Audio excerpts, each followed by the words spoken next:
The dream team, indeed. It is Rick Kamla, it is Hall of Famer Steve Alexander, the legendary Aaron Bruski. We are the Fantasy NBA today, and we are back together again. Brew, Doc, what's up, fellas? Here we go, man. Hey-o. Hey-o. Doc, what's good in your world, dude? You know, I watched this morning, I caught a clip of a kid giving his high school valedictorian speech. And he's like, I fought and worked so hard to get here, and now it's here and it's over. And I'm like, is that all there is? There's more important things in life than chasing things like that. And I started thinking about my induction into the Hall of Fame, and I was like, I like it. I like it a lot, and it was worth everything I did to get into it. I'm not listening to you, kid. So that's where I am today. I disagree. That's an all-time open. That's an all-time open. I love my Hall of Fame award. Not really sure where that all came from, but I love it, dude. Because you're talking trash to a little kid valedictorian. You're psyched about your Hall of Fame, which you should be. And Brew, I don't have a problem with anything you said. Do you have a problem? No, those kids, their speeches usually suck. No, it was a good speech. It was a great speech. I just disagreed with. I was like, the premise. He was sort of saying, I worked my whole life to get in the Hall of Fame, and then I did it, and it wasn't worth it. I'm like, well, he said it wasn't worth it to be the valedictorian. To each his own, because did he add an FU mom and an FU dad? That would have been good. Game changer for me. I love being in the Hall of Fame. All right. Changed my life. We're going to talk some.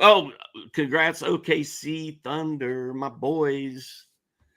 Oh, Doc's in such a good mood today. Do multiple victories. Dude, I had the Knicks and the Pacers in the Eastern Conference Finals. I have Oklahoma City and New York in the finals back last August or whatever. I still got a chance to keep being right. I'm excited about it. This is all true. Me and Doc are in a bloodbath in our WNBA fantasy matchup this week. I think I've got a 5-point lead on you now. I don't know. Last I checked, we're in a very close game. So trash talk will ensue with that. But no trash talk for our awesome sponsor, Bet Online. We love them. We want you to love on them and make your bets or investment decisions through them. So Bet Online, folks, is the world's most trusted betting platform, your number one source for all your sports betting action. Baseball season in full swing. We are into the NBA and NHL playoffs as well. Bet Online has more ways to stay in the action with the latest odds, news, scores, even live in-game betting while the games are being played, with the largest selection of odds and everything from MLB, NBA, NHL, UFC. Just don't bet on the Seattle Storm like me. BetOnline remains the best online source for all your sports wagering info. In between games, head on over to the BetOnline casino with all the top Vegas-style games, including poker and a live casino. BetOnline, the game starts here. So we begin our show with Cam and Brew and Doc with the Fantasy Basketball Top 60 Part 1. So we continue our series here. We're going all the way to the top 120, and the rankings are by 8 cat totals. And we're going to ask for each of these players, does this ranking represent this player? And next season, are you reaching, are you fading, or are you taking this player at value? So, fellas, let's start with Amen Thompson, number 49 ranking in 8 cat totals, 8 cat per game rank of 59, 9 cat total rank of 49, and he played in 69 games. And obviously was terrific. So, Doc, I'll go to you first on Amen. Does this ranking right here, 49, represent this player? And then talk to me about how you're treating him next year. Well, I'm glad we're talking about him because I feel like we have decided that Dyson Daniels and Josh Giddey are the two. Like, I wonder where these guys are going to go. I think we can add Amen Thompson to that list because I think all three of us would love to have Amen Thompson on our teams next year. I think the hype train is going to be rolling so hard by the time the season gets here that this guy's going to go in the third rounds of fantasy drafts, I'm afraid, which is going to suck out a lot of the value that he has, a lot of the upside that's there. But man, hopefully they get rid of a couple of guys, Fred VanVleet, and open up the door to let Amen just do his thing all season next year. And I'm super psyched about him. Like I think the hype is going to be so big by the time it gets here, you're going to have to reach to get him. I would just like to add that both of you have the lowest fantasy WNBA scores this week. So it really is a bloodbath, you guys. Amen Thompson, I feel great about Amen's season. I mean, I ranked him exactly where he finished for the most part, within a few ranks, and just a belief that he had that in him. And he's got it. I mean, we saw it in the playoffs. He's making all sorts of big plays. He's doing it kind of with one arm behind his back because he doesn't have a shot. And the minute that thing comes in, it's going to be just what's the ceiling? We just don't know. Alperen Şengün to me is the limiter here. If Şengün is around, which probably he will be, I just can't see Amen Thompson hitting like third round value, for example. He's got maybe potential to hit it, but a lot of things would have to go right for that to happen. I think the hype train, like you said, Doc, will be going off. It's going to be unfortunate though with Şengün there. I just don't think he could get that value unless they do move Freddie V, his guarantee, and then moving that date back.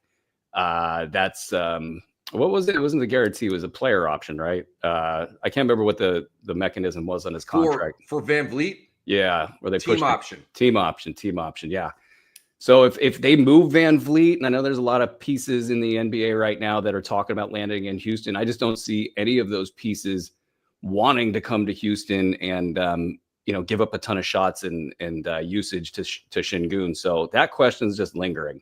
But yeah, no, I think Thompson will be a little bit overvalued heading into next year. I agree with what you guys are saying, man. I mean, I think this value in this ranking does represent him. I think he's a top 50 guy at this point. But, I don't know. He doesn't bring any three balls. And here's where I'm at with Amen, all right, next year. I'm probably going to fade him because he's going to be overdrafted and a lot of the stuff you guys are saying. If Fred VanVleet, if they decline his option and he ends up playing on, I'm just throwing out Toronto, I'm just literally picking a team out of my ear. If he's not on the Rockets and Amen Thompson is the full go point guard, I'm going to be like, now we're talking like third round and I'm going to look at him differently. But if you've got to get in where you fit in with Green, Brooks, VanVleet, Smith, Eason, and Şengün, okay, and we know he'll play. He'll have a very significant role in all that, but it's probably going to look a lot next year like it did this year, maybe with some little improvements. So I'm into it. I'm not crazy about it. If Fred VanVleet is blown out, then it completely changes how I will look at Amen Thompson. But as we sit right now, I think both of you said it, that there's a lot of hype on him, and it's going to cause him to be overdrafted. And we don't play that game over here. We're very sensible. You've got to have the stat set for us. We don't get caught up in, I got to have this guy. He's the it guy. And we just don't play that game. It's a losing game to play because you take a guy around earlier than you should. You miss on a guy you should have gotten. And it's how you play the draft. You got to hit the value at just the right time throughout the draft. So it is Rick Kamla. It is Hall of Famer Steve Alexander. And it is Aaron Bruski here on the Fantasy NBA today, breaking down our top 120 and taking it player by player. We have gotten to number 50, fellas. And believe it or not, because this is what? Chris Paul is next. Chris Paul, octogenarian Chris Paul at 50. All right, that's his 8-cat total rank. How did Chris Paul have an 8-cat total rank of 50? I had him on my team. I mean, I know his number. That's mystifying to me. 8-cat per game rank of 92, 9-cat total rank of 47, played in all 82 games. Brew, does this ranking represent Chris Paul? And next season, do you want anything to do with him? No and no. I mean, the per game rank in the 90s, I'm sure head-to-head GMs felt that quite a bit. He just kind of stood out there and didn't do anything wrong. And probably did a lot of good for fantasy teams and roto leagues all season long, even though sometimes you kind of forgot he was there. He's I don't think he's going to be effective this upcoming season because I really think half of his moves that he would typically rely on, he's just not going to be able to do them anymore. So he's kind of a placeholder starter, and I just don't see the stats getting there. I do like the fact that he went for the 82 games because at least for him personally, it gives him some marketability, and I think there will be a team that takes a chance on him somewhere. But just so much intangible question marks, with Chris Paul as far as his leadership goes. He's both a good leader and an overbearing one, and it kind of shows up in his team. So we'll just see where it all goes. But I don't think unless he falls to like 130, 140, maybe 120, if I'll be taking a look at him. Yeah, 82 games played is the reason his rank is so high in the overall. The 90s, where his per game is more realistic for who he was this year. And this past season, I was like, oh, Chris Paul throwing lobs to Wemby all year, sign me up. I'll take it because he's not going to be expensive. And the reason that his ranking was so high is, super low turnovers, super high free throw percentage. But 9 points and 7 assists and a steal and, less than 2 threes is not anything to write home about. So I haven't looked. Oh, I do have it pulled up. 40 years old. Today, Chris Paul is 40 years old. What? Happy birthday, Chris. No, it's not his birthday. He turned 40 on May 6th. So as of right now, he's 40. That's old man country right there. And I'm out. And also, Rick, when we were talking about Amen Thompson, you're like, we don't do that around here. We don't get sucked into the hype machine. We don't reach around ahead for our guys. Well, speak for yourself, because that's exactly what I do. And I not only do I do it, I sell it as my strategy. I'm like, oh yeah, I'm just going to reach around early for every guy I want and have a team that I love. And if it works out, it works out. If it doesn't, it doesn't. But you're making it sound a little bit more willy-nilly than it is, because a lot of diagnosis and research went into you determining who your guys are, your my guys, and then you go get your my guys in drafts. And the my guys may be hyped up. So, but that was funny. He just told me, like Michael Mullins, put that in your pipe and smoke it, Kamla. Chris Paul, Brew, you said it best. No and no. This does not represent Chris Paul's ranking or value. Next year, I will not be on Chris Paul. I presume that he'll be back with the Spurs guys. I don't know that. He's going to be a free agent, but it's going to be a year-to-year thing. By the way, I thought if you would have asked me how old is Chris Paul, I would have said 39. And I know it's only 1 year off, but like when you hit 40, you're no longer in your 30s. Like Chris Paul is 40. Makes you feel kind of old, doesn't it? We've covered his whole career. Us three, we've covered his entire career coming out of Wake Forest. And now he's 40. That's how long we've been doing it. But damn, it makes you feel a little bit old. I think he'll be back on San Antonio next year doing the OG thing. The stat line's probably not even going to be as good as the one that Doc just read, because he's another year older. You're going to have Stephon Castle. You're going to have De'Aaron Fox.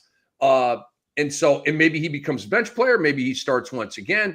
And Andre says CP3 to become Spurs assistant coach with the Spurs in 26-27. That's his speculation. And I don't disagree with it. I don't. So I think he'll be a Spur, and he will not be on my team. That's where I'm at. I'm like, Chris Paul at 50. Wow. Not representative. All right. We go from, this is nutty, right? Chris Paul at 50, Luka Doncic at 51. Games played, obviously critical here. Luka played 50, and this is based on 8-cat totals. His 8-cat per game ranking was 4. His 9-cat total ranking was 60th. So, Doc, back to you here. Does this ranking represent Luka at 51? And next year, are you reaching up to get him? Are you drafting him at value? How are you treating Luka? This is a great question, because Luka's my guy. I always want to get him if I can. But man, the injuries have really piled up over the years and the lack of games played. And that's why he's in the 50s, because he didn't play a ton of games, right? He played 22 for Dallas. He played 28 for the Lakers. That is a total of 50 games. So that's tough, man. The numbers were great when he was playing. And now he'll have an entire summer to learn how to play with Austin Reeves and LeBron James and the Lakers and figure that out to see how they're going to make this work better than it worked this year. So I think there's a lot of hope and a lot of promise for Luka. I'm sure all this talk about him being fat and out of shape, and that's why he's no longer in Dallas, which I'm not sure had anything to do with it at all. But the fact that that's all out there and everybody calls him Doughy Doncic, including our friend Rick Kamla, he's probably pissed off about that. He's like, okay, bitches, I'm not going to drink beer all summer, and I'm going to get in the best shape of my life, and I'm going to come shut everyone up next year. So I will be, if I don't get, a top 2 or 3 pick, I will be hoping I get Luka at, 4, 5, or 6. Nah, I don't know, man. I'm curious who in the fantasy elite will unseat him as the number 4 in fantasy leagues. I don't see anybody taking Luka over Jokic, Wembanyama, or Shea. I feel like that'll probably be a big 3 this upcoming season. All the stories, everything you're referring to, Doc, that's going to just weigh heavily. I thought it was interesting that Luka, there was a report him committing to the Lakers. I felt like that needed to just get out there and kind of get solidified, because you have to, if you're the Lakers brass, it's funny, it was Nico, right? You have to wonder, can a LeBron, Luka Doncic front court survive? And what are you going to do? Are you going to get all of his old teammates from Dallas back into Los Angeles somehow, so he has a lob threat, so they have a rim protector? Because these guys can't defend. LeBron can't defend. Luka can't defend. This is from a winning standpoint. This is something that I'm sure LeBron James is thinking about. If LeBron has any ideas of doing something else, it'll be interesting to see if that pops up here this summer, because they can't win without the big move at center. So what's going to happen? Who'd be perfect? Who'd be perfect for them is Anthony Davis or Mark Williams. Mark Williams would have been real nice. Daniel Gafford, or there you go. Derek Lively, Kai Jones. Yeah. Kai Jones, get him to the Lakers. Brooke Lopez is going to be a Laker. Doc, did we talk about that too? No, but that makes sense. That'd be fun. But what? I mean, Rolo. It's still not going to work. That's the part that I'm wondering about. What does LeBron want to do with his last season or two? Does he want to try to win? Because if so, I don't know if he wants to play Luka ball. Luka ball is very close to James Harden ball. It is tough to watch. It is tough if you're not that player that's going to just sit there and catch darts and shoot threes off of Luka ball actions. I don't know if LeBron wants to stick around for that. So I'm going to fade him, Luka. I think he had a great season with a free throw percentage. That's a really big deal for him. And if he can get that figured out on a long-term basis, I think absent all these other questions, he would be right there in the top 4 and just rocking and rolling, ready to go. But once you add injuries and speculation about what this actually looks like in Los Angeles, I'm just curious who in the group beneath him catches him. Is it Tyrese, Anthony Davis? Is it Karl-Anthony Towns? Who in the next generation of fantasy studs, Anthony Edwards? Who's going to get up there and catch him? Well, guys, I can tell you this. Luka Doncic, there's no way he should slip past 4. That's like, if he's 4, he's 4. I think it's debatable between Luka and SGA, because Luka, if it's going to be like a 30, 10, and 10 type of thing, Shea's going 32, 5 and 5. With the defensive stats are very, very different. 1 block and 2 steals from SGA. A lot more 3-ball action with Luka. I think that's a debate. I'm not mad at anybody for taking SGA over Luka, but for me, if I have the 3-hole, I'm going to lose sleep about that decision. And maybe, just maybe, I will fall prey to some offseason hype, Doc, with Luka, with playing for Team Slovenia. And, he's in so much better shape, kind of like I stupidly did last year with Zion. I'm telling Doc, dude, have you seen Zion? He's going off this year. Okay, complete disastrous take, completely disastrous. So that's the kind of hype that I can maybe a little bit of intel. All kidding aside, I think Luka's going to have a killer year next year for the Lakers. I really do. It's a little bit like Damian Lillard. Lillard went to Milwaukee kind of on the fly, said he had a really, bad first season. Doc said he was out of shape. He was struggling with family and transition and just, it was off. Okay.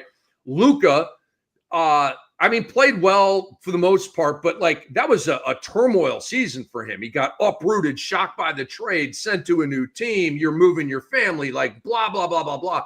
A lot of stuff, right? Next year, he's just going to be able to play ball. He's a Laker. He's not going anywhere, ever. He's probably going to retire in a Laker uniform now. So I think all of that is going to lead to a better year from Luka Doncic. Obviously, the moment he gets serious, guys, and starts to really, really, really, really, really get serious and care about winning, we will see him in better shape. The numbers will go up. He will play more games, and we'll all be even more satisfied. But I'm okay putting Luka at 4 right now, but I'm leaving a little asterisk because I would not take. Well, hold on a second. I got to recalibrate this because I'm kind of off on Wemby next year. You're off on Wemby, yeah. I'm going to move all of that up by a number. I'm not taking Wemby over Luka or SGA. I can't. Luka and SGA are stat factories, man, and they are like pillars of your team. You win with those guys. I might win with Wemby, and Wemby might play 40 games, and he might not play back-to-backs, and they may reduce his minutes because of the blood clotting. Like I've been saying, I got to see Wemby. You guys, that's a big mess. The blood clotting, kind of a clotting mess, right? It is. I mean, he has maybe theoretically, we haven't heard it, but he might have the same surgery that I have. I guarantee you that will affect his season if he had that surgery this upcoming year. And we've seen the two players in Kyle Anderson and Markelle Fultz that have had the surgery, and they both practically have to load the ball up like a catapult and then fling it after 3 seconds. It's not great. I will add this as well. Brew, you're worried about LeBron wanting to play Luka ball. I think LeBron's fired up to play Luka ball. I don't think anybody's expecting Luka to suddenly turn into a defensive wizard. It's not really it reminds me of Deion Sanders. He was a great defensive player, but he didn't tackle anybody. He never tackled anybody. It wasn't his job to tackle anybody. It's not really Luka's job to play lockdown defense on anybody. Nobody is expecting him to do that. Could he be better defensively? Yes. But I don't think the Lakers brass is like, man, we really need fat Luka to play better. I don't think they were that worried about it. They're like, we need to get some guys who are defending the interior. They thought that at least once during the playoffs. We need to get some guys who can defend the interior and stop people from getting to the basket at will is what we need. Sure, Luka could be better, but I don't think they're that worried about that. I think they're going to build because they don't need any more offense. If you got LeBron and Reeves and Luka, or even two of those guys, you're good on offense. You need guys that get in there and do dirty work, and I think that's who they're going to go try to find. Athletic big. The other thing about Luka, and we'll keep it moving here. This ranking is completely not represented. Luka is a top 4 pick in fantasy basketball. I don't care what format you're playing. Points league, category league, roto league, all that stuff. LeBron James is the GOAT of longevity in any sport, with a shout out to Gordie Howe, who I think was still scoring goals at 50 years old, but maybe he's the GOAT of longevity. Okay. Old timey Gordie Howe, old hockey player, didn't wear a helmet, dope stuff. But LeBron James right now is the GOAT of longevity, right? So how? All of the stuff he does with his body, all of the weight work, all of the core work, all of just spending $1 million, all that. Don't you kind of think some of that might rub off on Luka? And don't you think LeBron being the guy, like could like beat and again, like nobody's saying, dude, you're going to make all defensive team next year. But God dang it, you got to not get put on a rotisserie every single possession by the other team, dude. You are the worst pigeon in the entire NBA. Every offensive coordinator in the NBA goes at Luka every single time they have the rock. Okay, that's what he has to stop. You don't have to be an all defensive guy. You just have to be able to hold your own. He can't hold his own right now, and it's going to be in his way until he fixes that. Guys don't change the way they play until they do. It's actually kind of rare. I think we'll talk about a guy in Julius Randle at some point today. If he changes the way he plays, he's going to be freaking amazing. But he's got to change the way he plays on offense too. I think guys don't want to play with a guy that's going to just dribble it down to 12 and then, kind of sashay into whatever it is they feel like they want to do at a given time.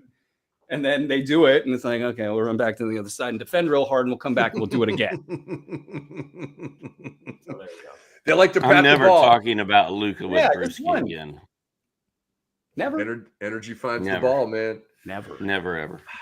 But I do think Luka's going to have a big year next year. I do. I think a little bit of LeBron's dedication and body work is going to rub off on Luka. It's just a theory. It's just random ass speculation, but who knows? Maybe, just maybe. All right, let's move on here. Healthy Luka discussion there, fellas. Wow, we got some big names in this episode. Jalen Brunson comes in at 52.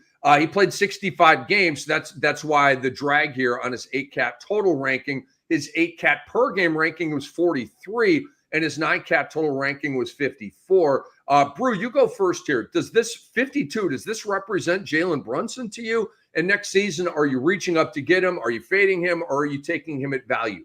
Probably at value, but everybody overvalues Jalen Brunson a little bit anyway in roto settings where I mostly play. So it's not just a head-to-head thing. I think in roto, for whatever reason, like I just never get Brunson on a squad. I think this is going to be a kind of typical year for him. He's so physical with the way he plays. It's hard for him to avoid the big injury. If not for the big injury, he'll play 82 for 40 minutes a game because, Tibbs is nuts like that, and so is Brunson. So if you could catch some luck, you probably get a great season out of Brunson. But it's just watching the Tibbs cycle go on every season. Players don't ever get out of that. Everybody that's ever played for Tibbs at the end of their career is just a total mess. So I'll probably fade a little bit or go at value, but I just probably won't have him on many squads. Problem is the 0.9 steals, right? Like that's rough. From a point guard that's as good as Jalen Brunson, that number to me should be at least 1.5, if not 2. So that's a little concerning. The fact he doesn't get any steals. He also doesn't turn the ball over very much for how often he has it in his hands. Rest of his numbers are pretty good. The rebounds are low. They were 2.9 down from 3.6 this year. So that was a little rough. But I think, like what Aaron was saying, with all the hype and how often his name is going to be said during these playoffs, and just how great of a Knick he has been, he's going to be drafted higher than he probably should be. His name is bigger than his game, but his game's pretty big. Whatever his per game rank was, you said that was 43. Yeah, like 43. Yeah, that sounds about right to me. Like I think he's going to go in the third round in most drafts. If I can get him at 40, 41, 42, 43, I'd be excited about that. I believe that Jalen Brunson will be a back half of the second round pick next year. And that to me will be overdrafted. He's in the Eastern Conference Finals right now. I am picking right now in a very I don't know fashion New York to beat Indiana in 7 games because of Brunson. Regardless, he is on a gigantic stage, might be in the NBA Finals. He plays for a New York team. New York players always get overhyped, whether it's a Met in fantasy baseball, a Yankee pitcher in fantasy baseball, Daniel Jones, play. I know he's with the Colts right now, but New York teams and players get overvalued. They just do. It's the biggest media market we have in our country. And a lot of people are from New York and they have that allegiance and that fanboy. So all of that stuff will lead to Brunson being overdrafted. I again, like the first half of the second round, I don't think this will be the case because then you're still kind of talking about the Trae Youngs and, Ant-Man, will be last half of the first round and all the guys we talk about.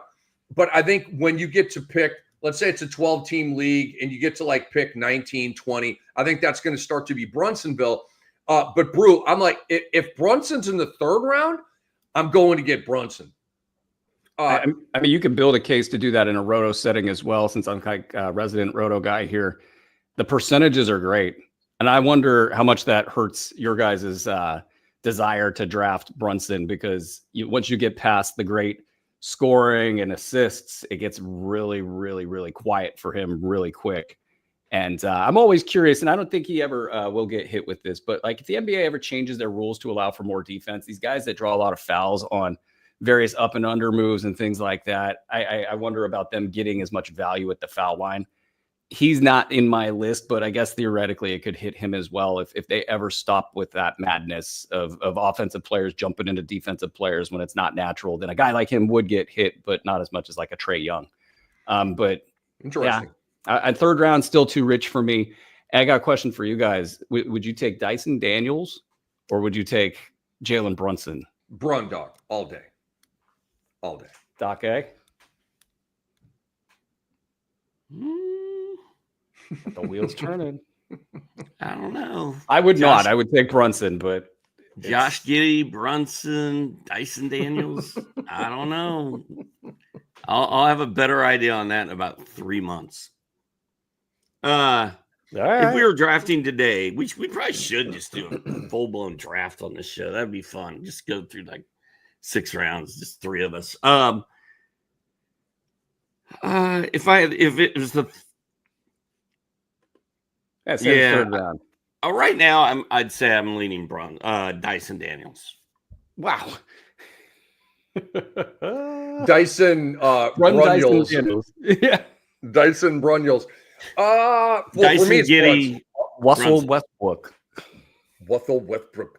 I've called Russell Wilson Russell Westbrook 5,000 times in my life. I don't know about you guys. And I probably called Russell Westbrook Russell Wilson a time or two. Ultimately, like, I'm really stoked if I can get Brunson in round 4. Stoked, but that's not going to happen. That's unrealistic. The sweet spot for me is the third round, but I think he'll be taken end of the second round. So, Brew, I'm probably going to have a story like you. As much as I love Jalen Brunson, he's my favorite player in the entire league. Wow. He probably won't be on any of my teams. Although he is on Darren Wolfson's team in the Cam Dynasty. Oh, I'm getting excited just thinking about this. He is about to enter tank mode because he has Lillard and Tatum. And he is about to drop from the second best team in my league down to middle of the pack. And he wants to tank. He already texted me and said, I want to tank. Let's do some trades. He has Jalen Brunson. I'm just saying. There will be a trade offer at some point for me to get Brundog on my team. And I don't know if I'll be successful. Brew, you are in this league. You could make offers to this man, Darren Wolfson, who's in tank mode. Andre could as well. Of course, Doc can't because Doc dipped out on his team, which is fine. We still love you, Doc. But anyway, let me reel it in right here. Okay, so we've talked about Brunson here. Let's move on to 53, guys. De'Aaron Fox. Brew, you go first here. 53rd, 8 cat total. All right. 27th, 8 cat per game. 9 cat total ranking of 59, and only 62 games played for Fox, who had the significant injury or injuries. I think it was 2 injuries, wasn't it? Nevertheless, does this represent De'Aaron Fox at 53, Brew, in the next season? Are you reaching, fading, or taking at value? I'm going to be real interested to see where he starts going in drafts. He's probably got the name value and, the recognition to stay near the top and near the second round. I wouldn't be shocked to see him slip down to 3. I don't think I'll see him slip down to 4. I think that would require quite a haul of San Antonio in the offseason to make things complicated enough for that to happen. It was a really mixed season for Fox, and my thoughts were that this was going to be the season that Sacramento really pushed all their chips in the middle to try to keep things going, and they just kept screwing up. And I probably should have known from covering this team for 2 decades that they would have continued to screw up. There was this point in time where they were operating like a real franchise a couple seasons ago, and it just kind of slowly went downhill again and again.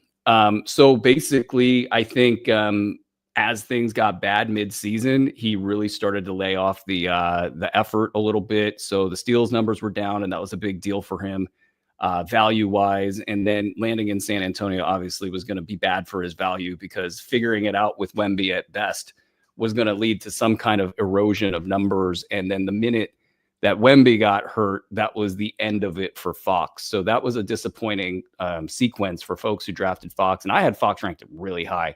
I mean, this is a guy who has game-breaking ability. He's the kind of guy that when you talk all NBA from a couple seasons ago, he was in maybe like a top 10 discussion of players in the league, because he was that uncoverable. He was bringing it on the defensive end finally after like 7 years, bringing the effort on a nightly basis. So he had all the tools to be super dominant, and it just, with the acquisition of DeMar DeRozan, they really just screwed that team up. And now as we look into this upcoming season, he's coming off of the finger injuries that did impact his shooting as well last season. He'll get those fixed up. And then from there, it's just, how's he going to play with Wemby? And Wemby likes to pop a lot. And I don't know how well that will mesh with Fox in terms of keeping his game nice and efficient, make sure he's got a nice and high field goal percentage, and that he's not kind of drifting out of the offense. He's a guy that can kind of just disappear a little bit. Not so much at this stage of his career. It happened a lot early in his career, and that's kind of why things set up the way they did in Sacramento. He's going to be maybe undervalued heading into this year's drafts. You know, if he's hanging around the 4th round, that's going to be an easy yes. 3rd round, I think that's really a real question of like, what's the devil in the details of how San Antonio's constructed? How are they talking in the preseason? What's up with Wemby? You know, if this big injury changes everything, and it's the De'Aaron Fox show, I mean, you're looking at a 2nd rounder. You're looking at a guy that's got potential to climb up and be in the back end of the 1st round if he plays well. And I do think he's motivated to play well. He's had a lot of derision pointed his direction, and he's just a guy that's way better than his career has been. And he's got to have that. He had the 1 pop season. He's got to have at least 2 pop seasons. He's that good. So it's all just sitting there waiting for him. But if they add a couple players, you got, Stephon Castle sitting there. That's going to complicate matters for him from a fantasy perspective. So a lot of angles will be one of the more interesting players in next year's drafts. Yeah, I don't see him as a 2nd round player. I think his 27 for his 8 cat per game rank seems about right to me. That's round 3. We don't know what's happening with Wemby. We don't know what's happening with Chris Paul. We don't know what's happening with Stephon Castle. We don't know who's, Pop's not the coach there anymore. There's just so many unknowns that I'm not going 2nd round on a guy who's coming off a major finger surgery, and we don't even know what San Antonio's goal is this coming season, just like we didn't know last year. Are they going to try to go for it and really not worry about tanking at all? And our team's done with tanking after what we saw in this year's draft. The incentive to tank is never going to be lower than it is now, because the Mavericks got the number 1 pick when they had no business doing that. Washington got a bad pick. That's off the subject, but I'm comfortable with De'Aaron Fox in round 3. I'm not comfortable taking him before that. We're on the same page here, fellas. Doc, I agree with what you were saying. Brew, when you were saying 3rd round is, the devil in the details, I feel better about the 4th round.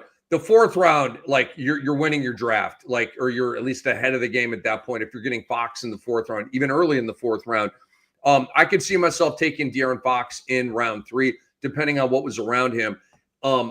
Because I believe in De'Aaron Fox. I do. And he's largely been available. This year was different. But I think he would have played longer this year, but they were just out of it. The Wemby blood clot thing. They said, hey, let's get you out of the fight. But he could have played 70 games if they didn't shut him down before that 74, then 73, then 59 and 58, which wasn't great. And then 49. But what 2 of those years were the COVID years. And then his first 2 years, he was very available. But I love the steals from De'Aaron Fox, 1.5 this year. 2, led the league in steals last year. He's a PRA guy. So total last year, 23, 5, and 6. I love stat lines like that. That's a goodie line. 1.93s last year, 2.93s. He is a guy that has been 25 points per game or better 3 times. And so I'm a De'Aaron Fox guy. I like the motor. I like how he plays. He loves the game. He cares about the game, passionate about the game. His stat set fits for me. San Antonio, regardless of the Wemby thing, they're not tanking next year. They're going to try to go win. And I think they're going to have Wemby. I just don't know how much they're going to have Wemby. But in De'Aaron Fox's numbers, guys, they sucked with San Antonio. 17 games played, 19.7 points per game. The rebounds and assists, were solid at 4.3 and 6.8. The 3-ball game went away, 27%, 1.5 threes per game. But that doesn't define him. And to me, that's just kind of a blip on the radar.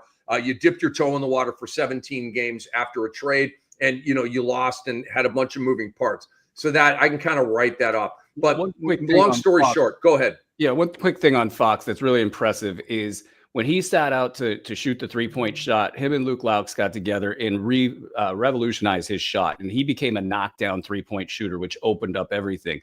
Then the next complaint was he didn't get the foul line figured out. Well, last season, 82.7% from the foul line. So when you become a 3-level scorer like that, there is something we haven't seen out of De'Aaron Fox yet that's still waiting to be seen. And there's a lot of noise in San Antonio, so we're going to have to figure that all out. But that inside of all of that is a player who we might not have seen their ceiling yet. Agreed with all that, man. I think he's going to be a good value pick. I think there's upside here. And if we get, dreadful bad news on Wemby, God forbid, it's going to even be better news for De'Aaron Fox. I mean, if something bad happens with Wemby, he could go up to 26, 27 points per game easily. Question, Brew, you first. Brunson or Fox? If you're drafting today, and let's say we're smack dab in the middle of round 3. Yeah, Brunson or Fox? And Wemby's back and everything's normal. I'll take everything's normal. I'll take Fox because of the upside potential.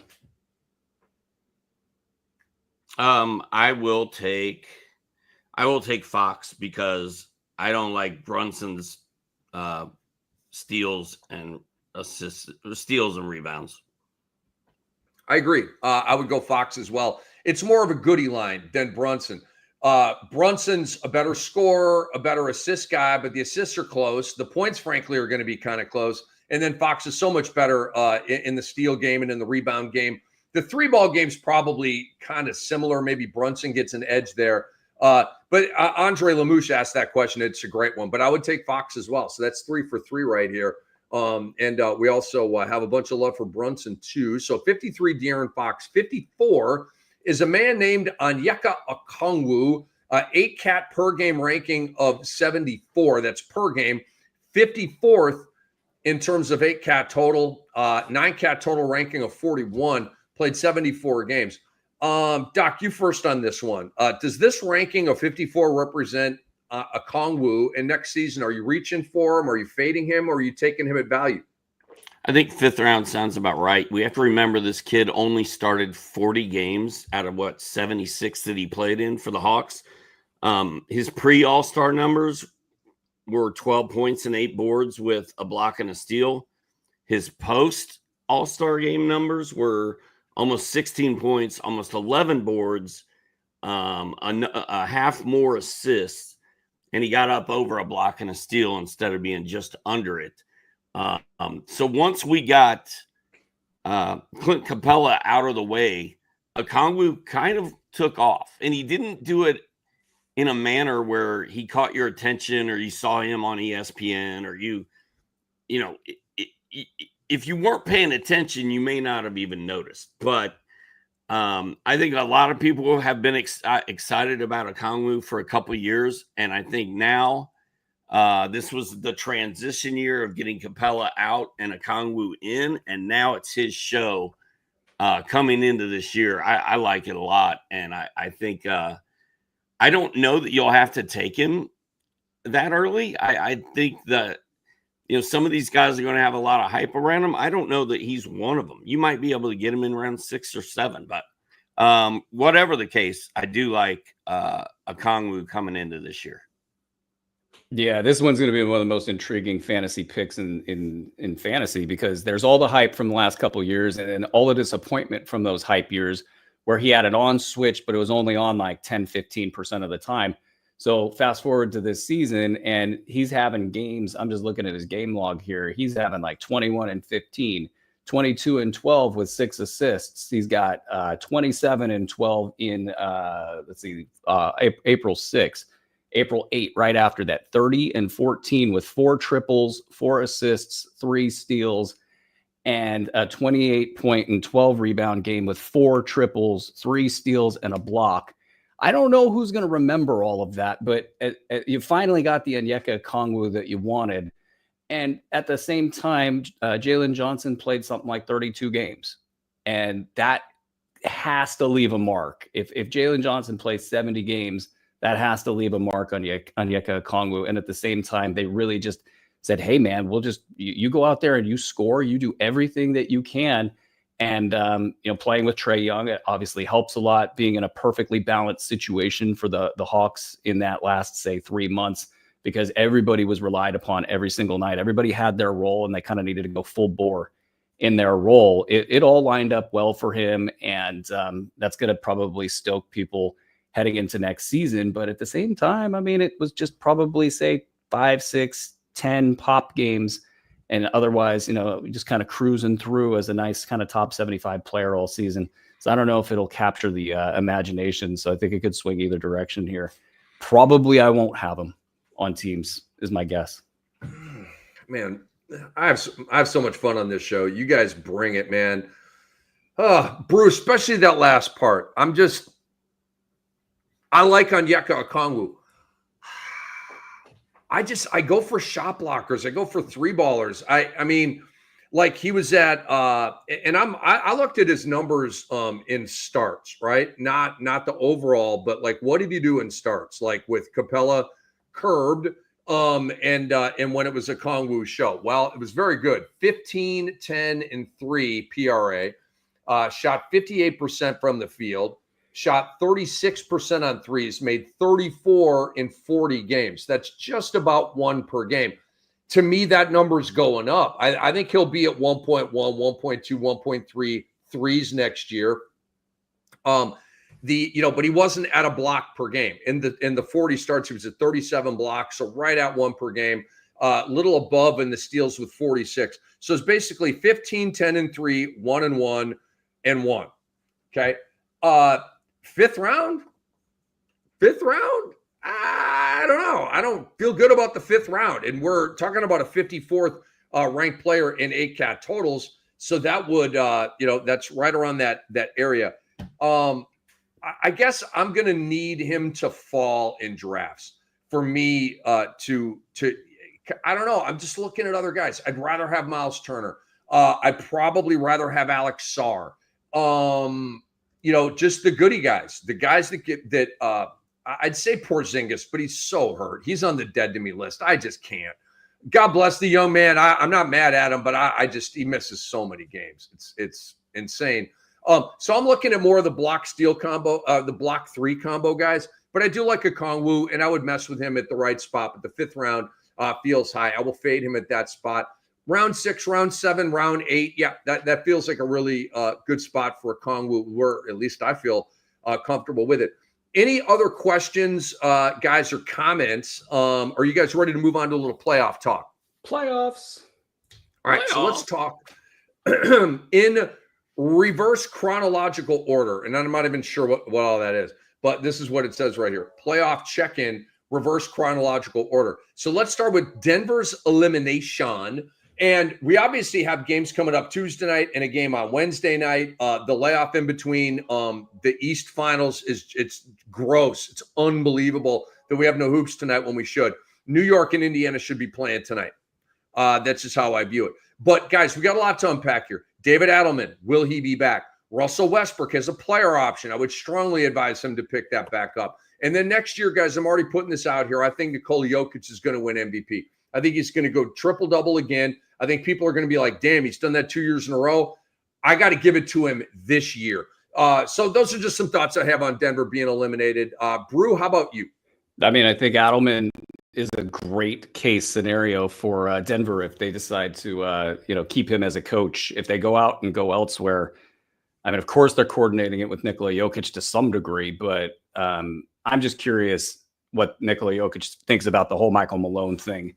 It was a fun story to see them winning, and I think it had to do with the players and Adelman. I think Adelman had a great run as interim coach there.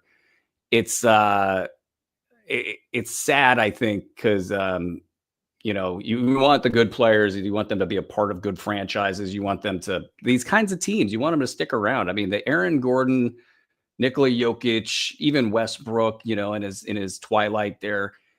Jamal Murray just rising up and hitting big shots. Like, man, if they could have just had a couple more players, this team is what you watch the playoffs for. And they did exactly that. They took it to 7. If not for that last injury, I was actually wondering if he should have taken Gordon and crew out of the game when they were up by like 8 or 9, a couple minutes to go. And I realized no NBA coach would have done that. So you can't really get him for that. But that bad luck just hit right after that. But yeah, no, you're right about the MVP thing. I think that, and I don't think Jokic might succumb to the drama aspect of this until it really becomes clear that he can't win in Denver. And then the questions will start piling up, and where will he go play?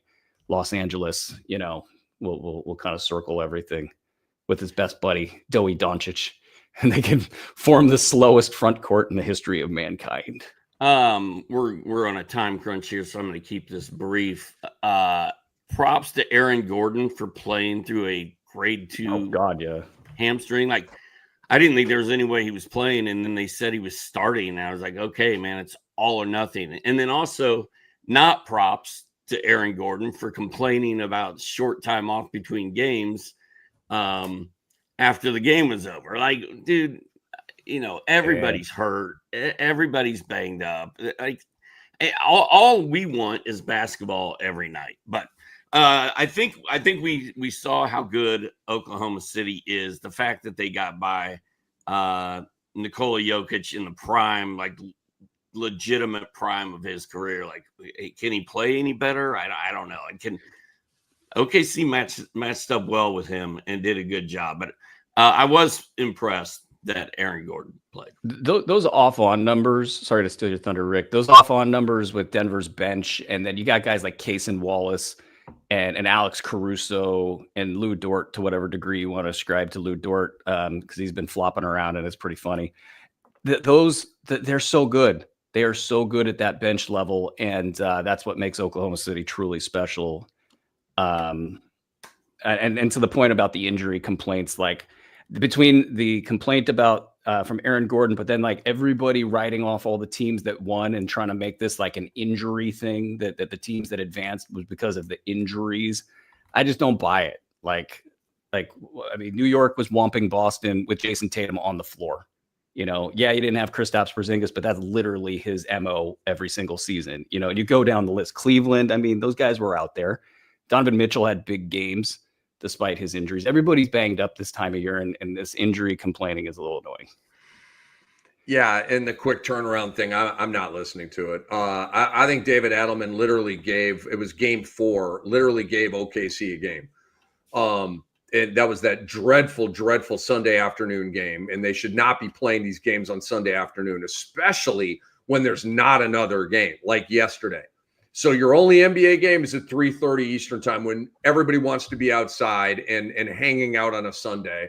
But it's so stupid. Play the game at 8:30 on Sunday night. Hello, dummies. All right, let's move on to the Celtics elimination. We have Tatum with the Achilles. Jaylen Brown, my guy, partially torn right meniscus, may or may not have surgery. They're determining that this week. Guys, free agents, Al Horford and Luke Cornett, who had the 7-block game. And lastly here, ding dong, the witch is dead, the wicked witch, the witch is dead. Ding dong, the wicked witch is dead. And I'm not talking about Glenn Taylor, the former owner of my Timberwolves, because thank God he's no longer the owner. And I'm back as a Wolves fan. But the witch is the Celtics. Okay. They have been a nasty ass team for a decade, right? All the conference finals. Boom. You're in the finals against Golden State. You lose. Boom. You win a championship. Boom. They come back this year. Awesome team, right there to win the chip once again. Well, it ain't happening next year. Guys, the East is wide open. Tatum's going to miss the whole year. Brown's coming off the meniscus. I mean, Boston will be good, but they're not going to be championship good. So how are you guys feeling about the Boston Celtics season coming to an end? Brew, you go first. I think the issues are Drew Holiday's just what he did last season was really, really amazing. His physical shape last season was shocking considering the 2 seasons before. This season, he wasn't there. And so when you start to have that happen, you start to have Kristaps Porzingis start to fall back to the pack.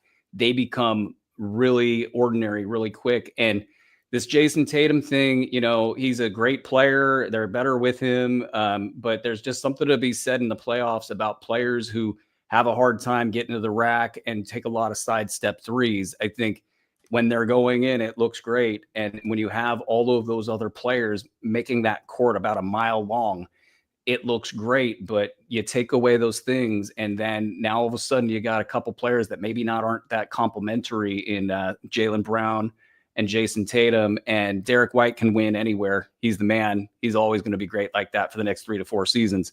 So they've got obviously contention in their blood. Even if they're the 8th seed heading into next season's playoffs, they will compete. So it's not the end of the world, but they for championship purposes they might be dead. It's hard to bring everything together the way that they did, and they'll need to add a couple pieces for that to happen. I didn't think they were a championship team coming in to the season. Tatum got hurt, and that solidified it. I mean, the Celtics are good, but they're not. They were never OKC Thunder good. They were never Cleveland good. So I'm just not surprised by any of it. And it is the end of an era. I don't know that we'll ever see this team play together again. Wow, very interesting. I don't disagree with that. And then the Warriors get bounced out. And I just want to say, get ready for a bunch of false hype. This is going to be, Jimmy and Curry and Green, give them a full year together, a full training camp together. They're going to go win this thing, blah, blah, blah. And I will fade them once again. What about Golden State getting knocked out, Doc? Well, Steph Curry got hurt. Jimmy Butler is Jimmy Butler. I mean, once Steph went down, it was over. It was over. And I don't think I think Minnesota's going to, I think they're going to really have trouble with Oklahoma City. It's not going to be great. So, I don't really care that much about the Warriors, dude. Draymond Green and Jimmy Butler. I just don't care. Bye. Bye. Bro, how you feeling about? That's quite the send-off. It was. I think with Jimmy, it's funny. The Heat accumulated every player in the NBA that doesn't like to shoot. And it was like Kyle Lowry, and Bam wasn't shooting at the time. And now you have Steph Curry, and that makes Jimmy Butler and Draymond Green work. Right. Okay. Well, that when Steph went out, I bought a bunch of Minnesota Timberwolves futures. That was kind of as easy as it gets to see there. But they're not. I can't stand when players play the game their way when it's not working. So Jimmy Butler, they needed him to shoot. He's like, nah, I don't play that way. That's just not my game. Well, you lose. Draymond, I do what I do. I'm Draymond. You lose. That's a bad calculus. They need really somebody who's going to just fire away to come and play with that squad. And so I don't think that's Pajemski. I don't think that's, well, it is kind of healed, but he can't get the shot up half the time. So it's like you need somebody who can break the paint, and then you have two complementary defensive-minded players who theoretically can make a mark. I think they're going to push all their chips in because they kind of have to. So they're not dead in the water, but it's going to have to be one hell of an offseason for them to actually make some noise.